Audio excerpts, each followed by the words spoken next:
mo fẹ́ kẹ́ sọ tòótọ́ Ọlọ́run tó dá yín, tọlọ́run tó dá yín, ṣé ẹ lè gbàdúrà Portable lọ́mọ kó jákọ̀bí ọmọ yín? mo fi gbogbo nǹkan tí mo wá láyé mi búra, mo dẹ̀ fi kàábà mi tí mo ń lọ mo fi búra, mo fẹ́ lẹ́dàá yàtọ̀ bàbá mi tí mo tara wọn jáde búra, mi ò gbàdúrà ẹ̀ lọ́mọ. Ẹ gbàdúrà Portable lọ́mọ, good. Bẹ́ẹ̀ni. One. Now, number 2.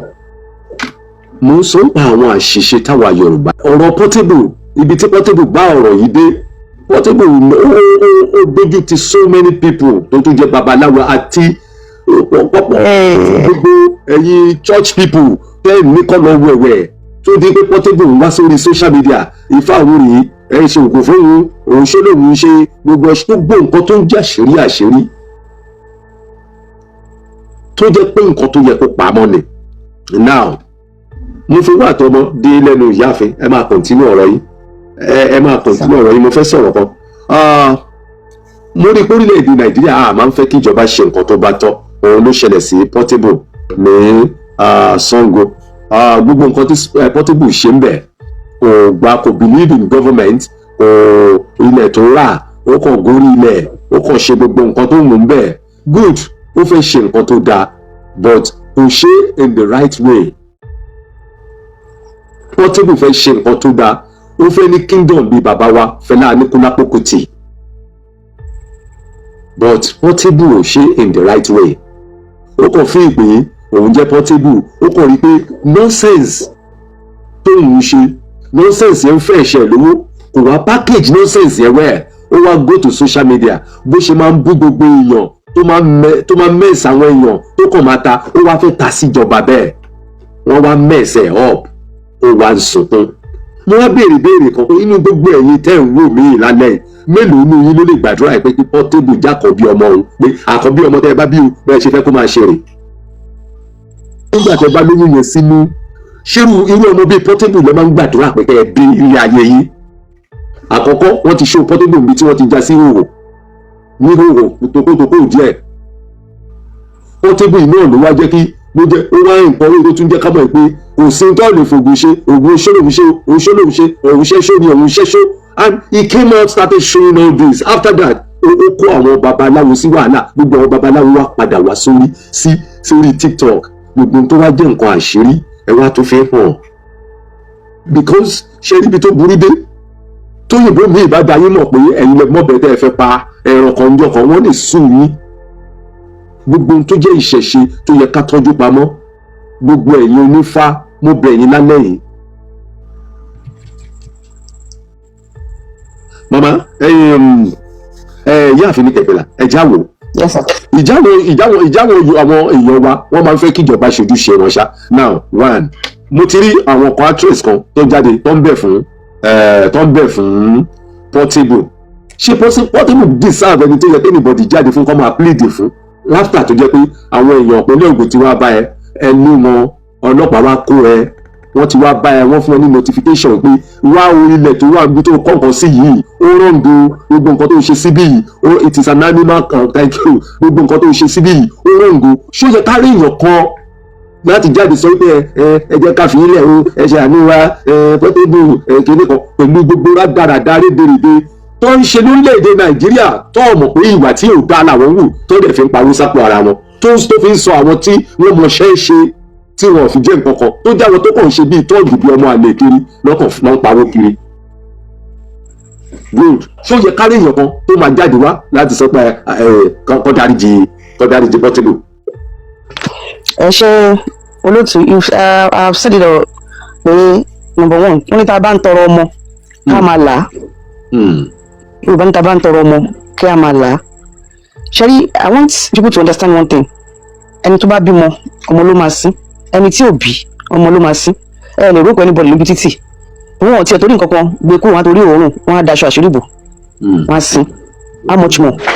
Ìfọ̀nì tí ẹni tó máa wà bí ká máa rúkọ ẹ̀ tó kú kan tán ní àrùkù ta lélẹ̀ wọn ní rúkọ ẹni tí ò bímọ ni. Ṣẹ́rí tí èèyàn bá tún dẹ̀ tún bí kọ́tọ́rọ́ ọmọ like I said kó bí ọmọ ẹ̀ kó dẹ̀ tọ́. Money is not everything. No, tó bá wá wáyé láti kọ́kọ́ ṣe rere, láti lè jẹ́yàn, láti lè ṣe kínní.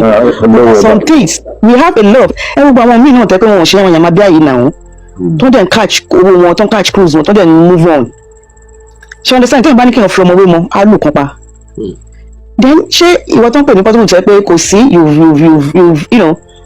you've done so many things tẹ́ pé ìjọba wa gan wọ́n ní sùúrù mo sorry ó yẹ kán ti gbé tipẹ́tipẹ́ láwọn kankan tó yẹ kí wọ́n ti kọ́ ti correct ẹ̀ ìwọ kan náà yìí ló mú pastor tó gbá ojú ẹ̀ all because ó wá preach ní olùbáwí preach ní very true many things ètò sì wà nílẹ̀ tí wọ́n pè tẹ̀sí ń dun àwọn ará Ìbàdàn tó ní wọ́n kọ́lé wọn ní POP ó ní wọ́n ṣe kíní kan that is to say gbogbo wá sí gbogbo nǹkan náà ní Ìbàdàn tó wá tẹ̀ rí ilé kan tó lè ní POP àbí pé torí pé wọ́n ti ní POP ṣé mo àwọn tí máa ń jam talk there are a lot of things ẹgbẹ́ ń ṣe tí ò bójú mu then àwọn ìwà tó ń jáde tó ń tọ̀ láti ṣe kíní to me I did see it as ìyẹn ò kìyẹn kọ́ ni nǹkan tó yẹ kán ṣe yẹn kọ́ ló kàn ìyẹn kọ́ ló kàn because tí wọn bá ń wo gbogbo pálapàla dáadáa tó ṣe bẹ́ẹ̀ lọ́kà yẹn ẹ̀yà máa pé kí wọ́n fún pé ní mọ̀ pọ̀. ṣé lòun ṣe oògùn owó tán òun ògbó ẹ̀ ṣe ṣe mọ̀ pé ń gbẹ́sẹ̀ oògùn oríṣiríṣi jáde gbogbo nǹkan. ìyẹn ṣe mọ̀ pé to you say is it normal it's no longer normal ètò ní kò fi wẹ̀ láàárọ̀ ló ti fi wẹ̀ lálẹ́ ó ti yí wọn lọ́wọ́. And apart from that ẹ wo orí tó lọ sí odò tó lọ mú Fanta tó ń tu sórí tó ń du sórí odò tó ń ṣe tó mọ̀ what for ó dẹ̀ gbé sójú ọgbàgàdì pé kó máa wò ó even if you ṣẹ́ṣó even if you do whatever we will ask you must you show it to people to see it àìmọye ní tẹ́pẹ́ tó ń ṣe worst jù ẹ lọ tẹ́pẹ́ ẹ tiẹ̀ lè rí lójú ẹ̀ àwọn míì lè mú anything but ẹ̀ lè ẹ̀ bá rí lọ́wọ́ wọn ẹ̀ lè bá kó fìrí pé wọ́n ṣe nǹkan bẹ́yẹn rí and you're living. kò ká lè máa call a spade ni. a spade. ẹ jẹ́ ká wò ó ẹ wo ìṣẹ̀lẹ̀ kan tó ṣẹlẹ̀ sí ọba kan sìn ẹ wo báyẹn ẹ wo nǹkan tó báyẹn ń face kẹ́yìn èèyàn lè mọ bí social media àwa tá à ń ṣe bó ṣe lágbára tó gbogbo ẹ̀yin babaláwo.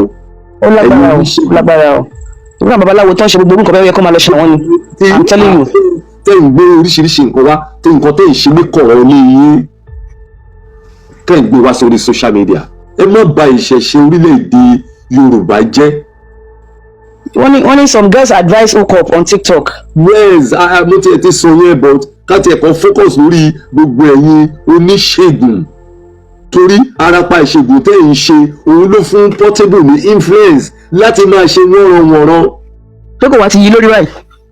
náà ẹ rí i pé gbogbo wọ́nranwọ̀nran tó ń ṣe yẹn òun ṣe ṣọlẹ̀ òun ṣe kinní kan ó jẹ́ lórí oko ó jẹ́ ẹ rí i pé nǹkan tó ṣe yìí ó fi báṣẹ́ ẹ̀yìn jẹ́ ni because tó bá jẹ́ pé ó ṣẹlẹ̀ ó ṣe kinní kan kìnìún kan gbogbo ohun tó ṣe yẹn kò yẹ kí ìjọba ìpínlẹ̀ Ògùn ó kọ́lé sí ibi tí ò yẹ kó kọ́lé sí kò yẹ kí ìjọba ìpínlẹ̀ Ògùn kọ́ lọ kó àwọn ọmọ ẹ̀ now ìkọ́nù àwọn ọmọ ẹ̀ wá sọ wípé ó fẹ́ dá sẹ̀ríyà fún un. yes ìkọ́nù àwọn ọmọ ẹ̀ tiẹ̀ sọ that one came out ó ní àwọn ọlọ́pàá ti fà wọ́n lẹ̀ ó ní but problem ti Portable ní ni pé kò ní good advisers.